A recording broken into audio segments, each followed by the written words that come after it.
Hello students, हमने zero order की reactions पढ़ी, उनकी काइनेटिक्स है ना, और फर्स्ट ऑर्डर की काइनेटिक्स भी पढ़ी।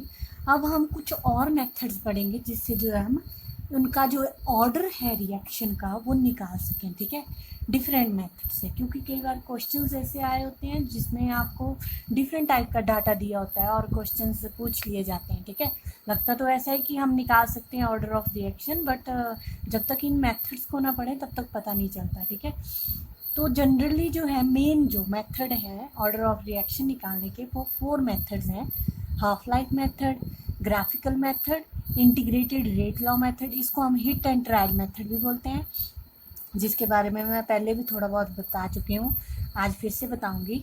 और नेक्स्ट है, लास्ट है इनिशियल रेट मेथड। ठीक है, ये इसका पूरा एक लेक्चर वीडियो डाली हुई थी मैंने, वो इसको हम पहले ही कर चुके हैं। ठीक है, इनिशियल रेट मेथड को, तो आज हम सिर्फ इन 3 की बात करेंगे, इसको हम कर चुके हैं। ठीक है, तो फर्स्ट है half life method. Half life आपने पढ़ा कि फर्स्ट ऑर्डर के लिए जो है फॉर्मूला होता है A0/2K। ठीक है, second first order zero order के लिए था A0/2K। ए क्या था? इनिशियल कंसंट्रेशन, मतलब जो टी हाफ लाइफ था वो डायरेक्टली इनिशियल कंसंट्रेशन पे डिपेंड करता था। फर्स्ट ऑर्डर में जो है 0.693 केल्विन था। ठीक है, और सेकंड ऑर्डर के लिए, वैसे ही आपके सिलेबस में आता नहीं है, बट मैं यहाँ पे ऐसी एक इक्वेशन कंपेयर करने के लिए लिख रही हूँ। ठीक है, सेकंड ऑर्डर का जो हाफ लाइफ होता है वो 1/K/A0। ठीक है, तो इक्वेशन है इनको निकालने की, T half is directly proportional to A0 की पावर 1-n। ठीक है, अब देखो इसको हम प्रूव भी कर सकते हैं। कैसे? n होता है order of reaction, zero order के लिए है। अगर हम n की जगह 0 पुट कर दें तो क्या बचेगा? 1 बचेगा, है ना। तो यहाँ पे क्या आ रहा है? हाफ लाइफ किसके प्रोपोर्शनल है? डायरेक्टली A0 के। अब फर्स्ट ऑर्डर में जो है, अगर हम यहाँ पे n की जगह 1 पुट करेंगे तो 1 - 1 A की पावर 0 हो जाएगी, है ना। तो ये बचेगा ही नहीं, तो मतलब ये फर्स्ट ऑर्डर रिएक्शन के लिए जो है ये डायरेक्टली प्रोपोर्शनल नहीं है हाफ लाइफ A0 के। तो यहाँ पे देख रहे हो ना आप, नहीं है, यहाँ पे तो A0 की टर्म ही नहीं है ना।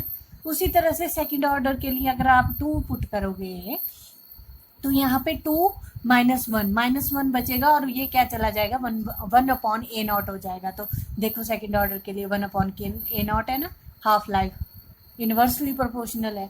तो बस ये रिएक्शन से आप निकाल सकते हो। ठीक है, आप क्या करोगे? क्वेश्चन मैं बता देती हूँ कि कैसे पूछे जाते हैं आपसे। आपके पास जो है डाटा दिया गया होगा, है ना। इनिशियल कंसंट्रेशन दी होगी और हाफ लाइफ दी होगी। ठीक है, 2 इनिशियल कंसंट्रेशन बता दी होनी, 2 हाफ लाइफ बता दी होनी। ठीक है, और आपसे बोलेंगे कि इसका ऑर्डर ऑफ रिएक्शन निकालो। तो आप क्या करोगे? इस इक्वेशन को लगाओगे। ठीक है, इस फॉर्मूले को लगाओगे। एक को मान लोगे T1, एक को मान लोगे T1, एक को मान लोगे T2 तथा, और इसी तरह से A1 और A2 मान लोगे। ठीक है, और फिर क्या करोगे? T1/T2 is equal to A1/A2 1 - n। ठीक है, यहाँ से आप इसकी वैल्यू कैलकुलेट कर सकते हो। ठीक है, अभी मैं न्यूमेरिकल करके बताती हूँ कि कैसे कर सकते हैं इसको। न्यूमेरिकल है, the half life of decomposition of a compound is 20 minute. ठीक है, half life of decomposition of compound is 20 minute. When the initial concentration is double, half life reduces to 10 minute. जब डबल हुई concentration तो half life reduce होगी 10 minute में। हमें क्या निकालना है? Find the order of reaction. तो हम कैसे करेंगे? हमारे पास क्या दिया हुआ है? 2 वैल्यूज दी हुई है ना, इनिशियल कंसंट्रेशन और हाफ लाइफ दी हुई है। ठीक है, हाफ लाइफ पहले बताया 20 मिनट, तो हमें इनिशियल कंसंट्रेशन वहाँ पे नहीं बताई है, तो हम मान के चलते हैं कि x है इनिशियल कंसंट्रेशन। ठीक है, फिर बताया कि 10 मिनट बाद जो है डबल हो गई कंसंट्रेशन, तो 2x हो गई।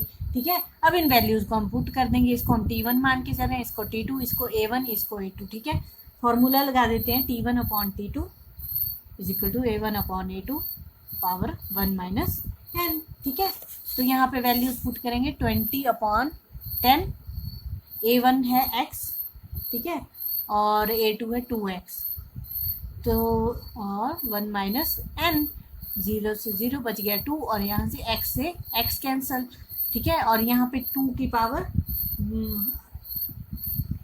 पावर 1 माइनस हो जाएगा, है ना। तो इसको हम कैसे लिख सकते हैं, ऐसे लिख सकते हैं 2n-1 लिख सकते हैं ना।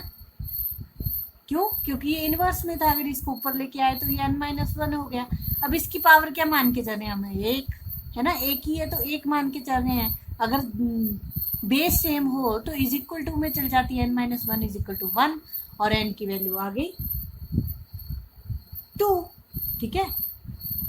n की वैल्यू 2 आ गई, और ये क्या है, सेकेंड ऑर्डर रिएक्शन। ये उधर जाके प्लस में हो गया, तो यहाँ से हमने निकाल दिया कि ये क्या थी, सेकेंड ऑर्डर रिएक्शन थी, ठीक है। तो इस तरह से जो है आप इन क्वेश्चंस को सॉल्व कर सकते हो।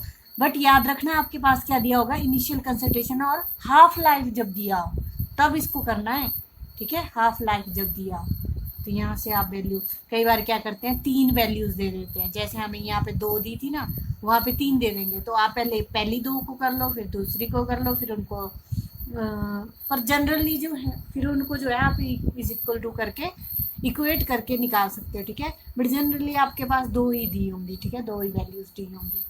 नेक्स्ट बात कर लेते हैं ग्राफिकल मेथड में से, ठीक है। ग्राफ से हमें पता लगाना है कि कौन सी ऑर्डर की रिएक्शन है। तो वैसे तो आपने फर्स्ट ऑर्डर और 0 ऑर्डर की जब काइनेटिक्स पढ़ी तो उसमें ग्राफ देखा आपने, तो कैसा बनता है, जब कंसंट्रेशन लॉग ऑफ कंसंट्रेशन मतलब रिएक्टेंट्स की कंसंट्रेशन, ठीक है। कंसंट्रेशन लिखा है तो मतलब रिएक्टेंट की concentration, 1 by concentration square 1 by concentration n versus time का ग्राफ हो, ठीक है। तो आप उससे क्या पता लगा सकते हो, ऑर्डर ऑफ रिएक्शन। जैसे अगर कंसंट्रेशन वर्सेस टाइम का ग्राफ है with straight line of negative slope, ठीक है, स्ट्रेट लाइन है बट क्या है, नेगेटिव स्लोप है, पॉजिटिव इस साइड को होती है, तो वो कौन सी होंगी, 0 ऑर्डर की रिएक्शंस होंगी, ठीक है। कंसंट्रेशन वर्सेस टाइम का ग्राफ होगा। जब log of concentration of reactant, ठीक है, ये कंसंट्रेशन ऑफ रिएक्टेंट हमेशा याद रखना, बार बार लिखने की जरूरत ना पड़े, रिएक्टेंट।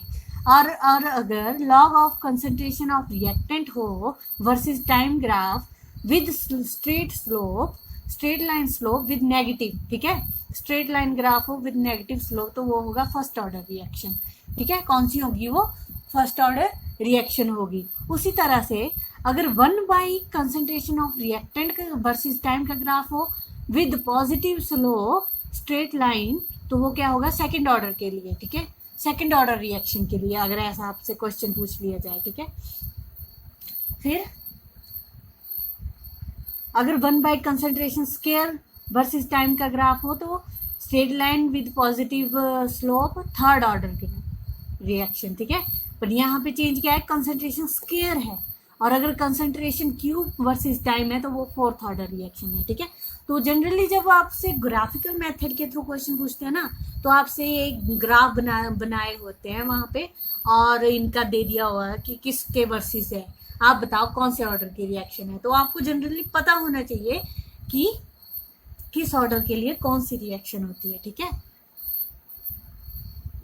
अब थर्ड मेथड है इंटीग्रेटेड रेट लॉ मेथड, जिसको हम हिट एंड ट्रायल मेथड भी बोलते हैं, ठीक है। इसमें जो जनरली आपको डाटा दिया गया होगा ना, वो कंसंट्रेशन और टाइम का दिया होगा। हाफ लाइफ में हाफ लाइफ का दिया था, टी हाफ का, है ना, बट यहाँ पे जो है टाइम का ग्राफ दिया होगा, टाइम का डाटा दिया होगा, ना कि टी हाफ लाइफ। और इसमें जो है 3-4 जो है डाटा दिए गए होते हैं।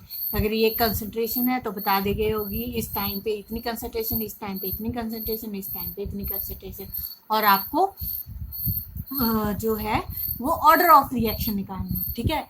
तो आप क्या करोगे, सबसे पहले फर्स्ट ऑर्डर की काइनेटिक्स लगाओगे। क्यों, जनरली जो है आपसे फर्स्ट ऑर्डर की ही रिएक्शंस का इस तरह से डाटा पूछा जाता है, ठीक है। अगर इस तरह से डाटा दिया गया हो तो मान लो कि फर्स्ट ऑर्डर रिएक्शन का हो सकता है, तो आपने सबसे पहले जो है फर्स्ट ऑर्डर ट्राई करना है, ठीक है। कैसे करोगे, फर्स्ट ऑर्डर की काइनेटिक्स क्या है, जो हमने इक्वेशन निकाली थी वो थी T is equal to 2.303 upon k log A naught upon A naught था इनिशियल कंसंट्रेशन और ए क्या था, रिमेनिंग कंसंट्रेशन, ठीक है। और हम यहाँ से के को इस साइड ले जाएंगे और के की वैल्यू निकालेंगे, ठीक है। के की वैल्यू निकालेंगे कैसे, इसको अगर हम दो डाटा के सेट लेंगे, ठीक है, के की वैल्यू निकालने के लिए दो डाटा के सेट लेंगे, ठीक है, इसको इनिशियल कंसंट्रेशन मान लेंगे, इसको रिमेनिंग कंसंट्रेशन मान लेंगे, है ना। फिर उसी तरह से इसको इनिशियल, इसको रिमेनिंग, और हमें टू वैल्यूज निकालनी है के की, चाहे इसको इसको और इसको करके देख लो, चाहे एक इसके साथ और एक इसके साथ करके देख लो, बस। फिर आपने के की वैल्यू जब निकाली तो अगर इस इक्वेशन को लगा के की वैल्यू सेम आ रही है, दोनों के की वैल्यू, है ना, K1 और K2, ठीक है, तो वो क्या हुई, फर्स्ट ऑर्डर रिएक्शन हुई। क्या हुई, फर्स्ट ऑर्डर रिएक्शन। अगर वो सेम नहीं आती है तो अब आपने जीरो ऑर्डर की काइनेटिक्स लगानी है फिर, ठीक है।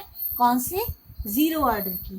जीरो ऑर्डर की काइनेटिक्स क्या है, आपने इक्वेशन लिखी हुई है, A is equal to A naught minus k t, यहाँ से के निकालेंगे तो A naught minus A upon t आ जाएगा, ठीक है। फिर हम यहाँ पे भी K1 और K2 की वैल्यूज निकालेंगे, ठीक है, उसी तरह से इनिशियल और फाइनल रिमेनिंग कंसंट्रेशन लेके, और दोनों K1 की वैल्यूज निकाल देंगे के की, दोनों के लिए K1 और K2। अगर इस इक्वेशन को लगा के की वैल्यू सेम आती है दोनों के की, तो वो क्या है, जीरो ऑर्डर रिएक्शन है, ठीक है। उसी तरह से सेकंड ऑर्डर के लिए भी है ये इक्वेशन, उसमें भी सेम ही है कि 1/t into 1/a minus 1/a not. But आपसे सेकंड ऑर्डर की रिएक्शंस आपके सिलेबस में है ही नहीं, तो ये आपसे ज़्यादा पूछा जाएगा। बट वैसे याद करके रख लो कि सेकंड ऑर्डर के लिए जो है ये इक्वेशन लगती है। आपके कॉम्पिटिटिव एग्जाम्स में जो है ये ऐसे क्वेश्चन पूछे जा सकते हैं, ठीक है। तो आपको पता होना चाहिए कि इक्वेशन क्या लगती है सेकंड ऑर्डर के लिए। इंटीग्रेटेड रेट लॉ मेथड, इस इंटीग्रेटेड रेट लॉ मेथड पे जो है क्वेश्चन सॉल्व करके देख लेते हैं। ये आपके पास रिएक्शन दी है और ये आपके पास कंसंट्रेशन और टाइम दिया है। टाइम दिया है मिनट्स में और कंसंट्रेशन दी है आपको रिएक्टेंट की मोल पर लीटर में, ठीक है। 0 मिनट पे 50, 10 मिनट पे 30, 20 मिनट पे 80, ठीक है। तो इंटीग्रेटेड लॉ के लिए ना आप हमेशा याद रखना 2 से ज़्यादा ही डाटा दिया गया होगा आपका, चाहे 4 दे दें चाहे 5 दे दें, ठीक है। 2 से ज़्यादा डाटा दिया होगा। तो हम क्या करेंगे, पहले इसको इसके साथ फिर इसको इसके साथ, ठीक है। तो हम क्या कर रहे हैं, ये इक्वेशन लगाएंगे, फर्स्ट ऑर्डर की लगाएंगे पहले, है ना। तो ए नॉट क्या है हमारे पास 50 और ए क्या है 30 और टी है 10 मिनट्स, है ना, यहाँ से यहाँ जा रहे हैं तो 10 मिनट्स। K1 निकाल लेंगे यहाँ से 2.303, टी की वैल्यू है 10, लॉग ए नॉट की है 50 और ए की है 30, इसको और इसको इक्वेशन दे रहे हैं 1, ठीक है। उसी तरह से K2 के लिए ए नॉट मान के चल रहे हैं 50, ठीक है, और ए मान के चल रहे हैं 18 और यहाँ से टी आ रहा है 20 मिनट्स के लिए, ठीक है। तो K2 कैसे लिखेंगे, 2.303 अपॉन 20 लॉग 50 अपॉन 18, ठीक है। तो यहाँ से अगर आप देखो तो इसको ऐसे भी कैंसिल किया जा सकता है ना। फिर इसको हम कैसे लिख सकते हैं, और 2.303 20 लॉग 25 को और कैसे लिख सकते हैं हम, 5 का स्क्वायर लिख सकते हैं, और 9 को कैसे लिख सकते हैं, 3 का स्क्वायर, है ना। स्क्वायर करके अगर लिखें तब भी वैल्यू सेम ही आएगी, तो हम क्या करेंगे 5/3 स्क्वायर कर लेंगे, ठीक है। और इस 2 को हम आगे ले आएंगे, यहाँ पे आपको पता है जब लॉग में टर्म होती है जो पावर में होती है तो वो आगे आ जाती है, ठीक है। 20 × 2 लॉग 5/3। तो ऐसे क्या देख रहे हो आप, 2 से 20 कैंसिल 10। तो आप अगर यहाँ पे वैल्यू देखो K1 और K2 की वैल्यू सेम होगी ना। ये इक्वेशन क्या है, 2.303 अपॉन 10 लॉग 5/3। ये इक्वेशन क्या है, K2 2.303 अपॉन 10 लॉग 5/3। तो मतलब दोनों इक्वेशन क्या होगी, सेम हो गई। तो ये क्या है, फर्स्ट ऑर्डर की रिएक्शन है, ठीक है। क्या है, फर्स्ट ऑर्डर की रिएक्शन है। आपको दिखाई दे रहा था या नहीं, इस तरह से देखो, अब दिखाई दे रहा है। तो यहाँ पे ये दो इक्वेशन सेम है ना, सेम है, तो मतलब ये क्या है, फर्स्ट ऑर्डर की रिएक्शन। बट कैसे माना हमने फर्स्ट ऑर्डर की काइनेटिक्स की इक्वेशन लगाई, ठीक है, फर्स्ट ऑर्डर की इक्वेशन लगाई, तब हमने माना कि फर्स्ट ऑर्डर की रिएक्शन है जब के की वैल्यू सेम आई। अगर अब यहाँ पे दोनों वैल्यू सेम ना आती तो हम क्या करते, फिर जीरो ऑर्डर के लिए जाते, ठीक है, जीरो ऑर्डर के लिए भी जीरो ऑर्डर वाली इक्वेशन लगाते, ठीक है, फिर वहां से जो है के की वैल्यू अगर सेम आ जाती तो जीरो ऑर्डर, नहीं आती तो फिर हम सेकंड ऑर्डर के लिए जाते। बट आपके सेकंड ऑर्डर तो आएगी नहीं, तो सबसे पहले आप क्या किया करना, फर्स्ट ऑर्डर की काइनेटिक्स लगाओ और के की वैल्यू निकालो, अगर सेम आई तो ठीक, नहीं तो, क्योंकि 99.9% टाइम्स जो है आपको फर्स्ट ऑर्डर की ही रिएक्शंस पूछी जाती हैं, फर्स्ट ऑर्डर के ही क्वेश्चंस आते हैं, ठीक है, जीरो ऑर्डर का इतना नहीं पूछते। तो ये थे कुछ methods, different methods order of reaction निकालने के, ठीक है। Thank you.